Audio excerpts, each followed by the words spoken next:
नमस्कार, मैं हूं आपके साथ अलका तिवारी और आप देख रहे हैं द केएन न्यूज। भाषा जो जोड़ती है दिलों को, भाषा जो बनाती है संस्कृतियों को, लेकिन जब यही भाषा बन जाए नफरत और राजनीति का जरिया, तो समझ लीजिए राजनीति का स्तर अब गटर पॉलिटिक्स में तब्दील हो चुका है। जी हाँ, आज की हमारी स्पेशल रिपोर्ट का नाम है डर्टी पॉलिटिक्स, भाषा की राजनीति का घिनौना चेहरा। और इस पूरे विवाद में सामने आए हैं भोजपुरी सुपरस्टार और बीजेपी नेता दिनेश लाल यादव उर्फ निरहुआ, जिन्होंने सीधे साधे नाम ना लेते हुए महाराष्ट्र नवनिर्माण सेना यानी एमएनएस पर करारा हमला बोला है। निरहुआ ने एक बात बड़ी सटीक कही, भाषा के नाम पर नफरत फैलाने वाली राजनीति पहले भी देखी गई थी और उसका अंजाम क्या हुआ? एक भी सीट नहीं मिली। जनता ने जवाब दिया और ऐसा जवाब दिया कि नोटा भी इनसे आगे निकल गया। अब सवाल ये है कि आखिर ये मुद्दा क्या है? क्या वाकई मराठी अस्मिता अब हिंदी भाषियों को पीट कर साबित की जाएगी? मुंबई में एक बार फिर भाषा को लेकर गुंडागर्दी का सिलसिला शुरू हो गया है। आरोप है कि एमएनएस कार्यकर्ताओं ने उत्तर भारतीय दुकानदारों की पिटाई की सिर्फ इसलिए क्योंकि वो मराठी नहीं बोलते। अब सोचिए, क्या ये अस्मिता है या फिर मूर्खता और नफरत की राजनीति? राज ठाकरे की पार्टी मनसे यानी एमएनएस फिर वही पुराना स्क्रिप्ट चलाने में लगी है। बाहरी बनाम मराठी, हिंदी बनाम मराठी, हम और वो। लेकिन इस बार निरहुआ जैसे नेता ने इसका करारा जवाब दिया।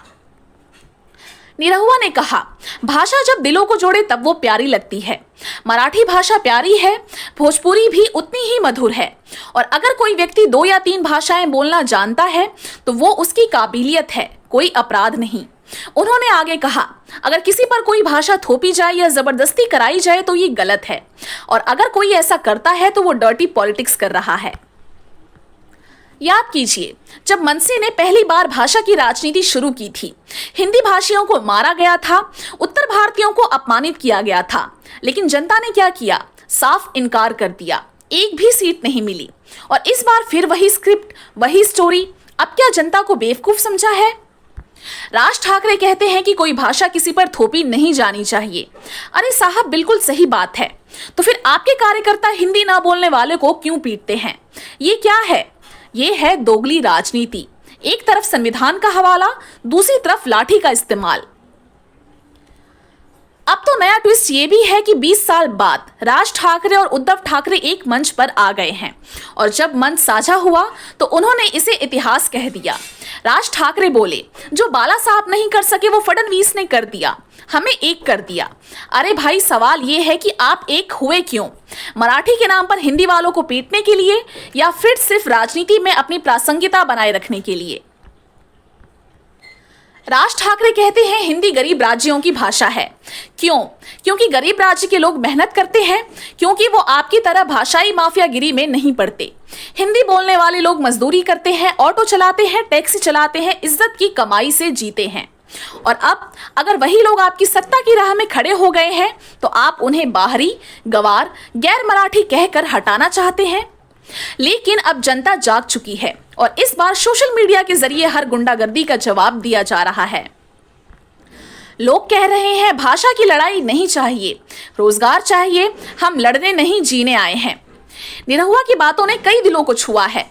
उत्तर भारत के लोग शांत हैं पर कमजोर नहीं, और जब वोट की बारी आएगी तो जनता बताएगी कि ये कुर्सी की लड़ाई है, भाषा की नहीं।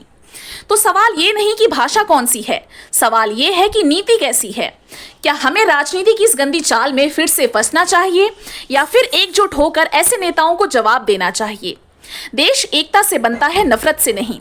और जो भाषा को हथियार बनाकर लोगों को बांटना चाहता है वो खुद इतिहास के पन्नों में दफन हो जाता है। याद रखिए, ये पब्लिक है, सब जानती है। मैं हूं अलका तिवारी, आप देख रहे थे द केएन न्यूज। ऐसे ही विश्लेषण और सच्चाई के लिए जुड़े रहिए हमारे साथ। जय हिंद, जय भारत।